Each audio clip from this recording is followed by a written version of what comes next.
구독, 좋아요, 그리고 공유까지도 눌러주시면 저에게 도움이 되겠습니다. 안녕하십니까. 언제나 새로운 소식, 유익한 정보, 그리고 확실한 결론까지로 교통사고 피해자에게 도움을 드리는 유국장 TV입니다. 오늘은 정말 많이 받는 질문 하나 정리해 보겠습니다. 교통사고 후에 도대체 언제쯤 합의를 하는 것이 제일 유리한가요? 라고 이렇게 상담을 해 드리다 보면 이런 질문이 의외로 많습니다. 이 질문에는 사실 냉정히 보면 말이죠, 정해진 정답은 없습니다. 다만 제가 가지고 있는 어떤 경륜에서 오는 그런 말씀을 드리도록 하겠습니다. 자, 합의금을 어떻게 하면 최대한으로 받을 수 있는 것인가? 이런 사람도 좀 있겠고요. 또 아니면 합의금보다는 몸 상태가 완전할 때까지 합의금은 좀 중요치 않고 치료가 더 중요하다고 이야기하는 사람도 있을 수 있습니다. 이 경우에 경상 환자와 중상을 입은 피해자로 좀 구분이 됩니다. 경상인 경우죠. 경상 환자, 즉 진단서에 골절이 없는 피해자를 의미합니다. 염좌, 타박상 이런 환자죠. 진단은 2주, 3주 이 정도 피해자가 될 겁니다. 이런 피해자들은 보험회사에서 즐겨 사용하는 조기 합의를 잘 활용하는 것도 방법이 될 것입니다. 교통사고 합의 후에는 병원에 가서 치료를 받으려면 그때부터는 보험 수가가 아닌 일반 수가로 치료비를 지불해야 하기 때문에 조기 합의를 할 때는 내가 합의를 해도 되겠다는 확실한 기준이 있을 때 해야 하는 겁니다. 조기 합의를 하기 위해서 보험회사 직원들이 노력하는 이유가 있죠. 보험회사는 손해율을 좀 줄여서 이익을 내야 하는 회사이므로 병원으로 지급되는 병원 치료비가 크게 발생되기 전에 피해자에게 나중에 치료를 더 받을 수 있도록 합의 금액을 좀 높여주고 합의하고 종결하는 개념입니다. 그러니까 교통사고 후에 며칠 되지 않은 경우가 되겠죠. 입원을 했다면 입원 후에 약 한 3, 4일 이 정도로 보시면 됩니다. 사고가 나서 병원에서 발급되는 진단 주수만큼 입원 치료나 통원 치료를 다 하고 나서 하는 합의는 우리가 조기 합의라고 하지 않습니다. 보험회사 담당자들은 조기 합의 건수가 많을수록 보험회사에서 인사 고과 점수에 영향을 주기 때문에 사고 초기죠. 경상 환자들은 한 번쯤 잘 생각해서 접근할 필요가 있다는 겁니다. 그런데 만약에 중상을 입은 환자라고 한다면 특별한 경우를 제외하고는 조기 합의에 대해서 매우 신중해야 될 것이고, 제 경험상으로는 절대 조기 합의를 하면 안 되는 겁니다. 중상이라는 것은 사고로 인해서 골절이 수반되거나 척수 손상이 있거나 아니면 수술을 했다거나 이렇게 해서 나중에 후유 장애가 남을 수 있는 그런 심각한 부상을 입었다는 것을 의미하는 겁니다. 보험회사 직원들은 웬만한 중상 환자가 수술을 해서 영구 장애가 나오는 상황임에도 불구하고 영구 장애를 잘 인정하지 않고 한시 장애를 주장을 합니다. 보험사 직원들의 늘 있는 행태죠. 그런 주장을 하는 목적은 무엇일까요?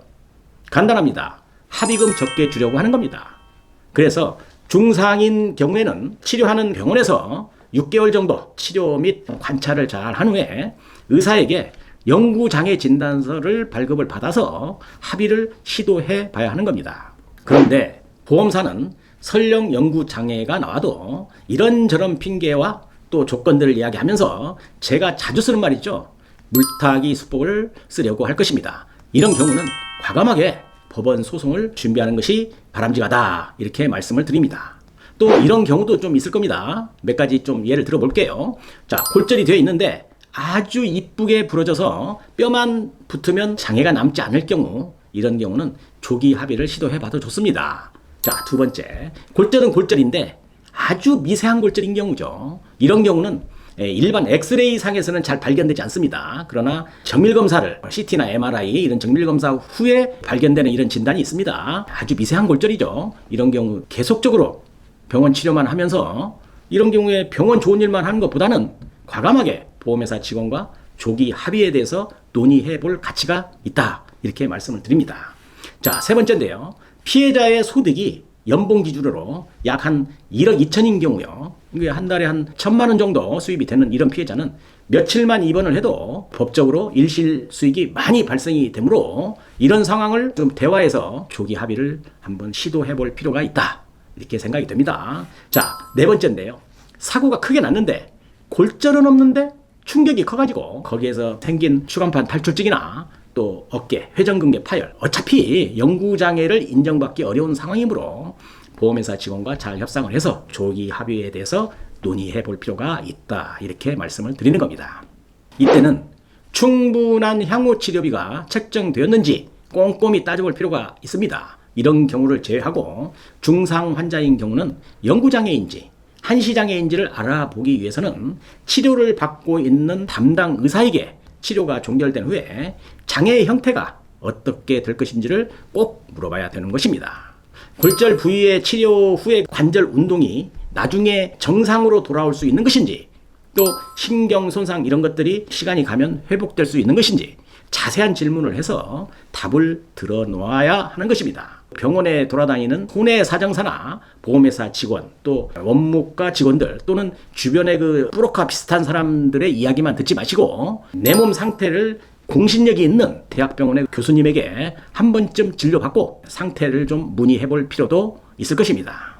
오늘은 경상 환자의 보험회사와의 조기 합의 시점 또는 장애가 남는 그런 중상 환자인 경우에 대처하는 방법 등을 제가 설명드렸는데요. 무엇보다도 중요한 것은 보험회사 직원과의 대화 방식이나 또 관계 설정도 매우 중요합니다. 합의도 결국은 사람과 사람이 하는 것이기 때문입니다. 보험회사 직원과 싸우거나 너무나 좀 각을 세우는 일은 결코 피해자에게 도움이 되지 않는 것입니다. 자, 결론적으로 조기 합의가 반드시 나쁜 건 아닙니다. 하지만 조기 합의가 피해자에게 유리하려면 몇 가지 조건이 맞아야 하는 겁니다. 자, 첫째죠. 향후 치료가 정말로 필요 없을 정도로 상태가 좀 호전이 된 경우. 둘째, 담당자가 향후 치료비나 휴업 손해까지 충분히 반영을 해서 금액을 합의금에 제시한 경우죠. 또 세 번째는 내가 제시받은 합의금이 납득 가능한 수준이고 이후 문제가 생기더라도 본인이 감수할 수 있는 그런 상황일 때 하는 것입니다. 이런 조건이 아니라면 합의는 반드시 차분하게 천천히 치료가 어느 정도 끝났다고 느끼는 시점에 진행하는 것이 좋습니다. 오늘은 합의는 언제 하는 게 유리할지에 대해서 공부하는 시간을 가져봤습니다. 교통사고 피해자분들이 이 영상 보시고 조금이라도 도움되시길 바라면서 오늘 영상 마치도록 하겠습니다. 오늘 영상도 도움이 되셨다고 한다면 구독, 좋아요, 그리고 공유까지도 눌러주시면 저에게 도움이 되겠습니다. 감사합니다. 유국장TV였습니다.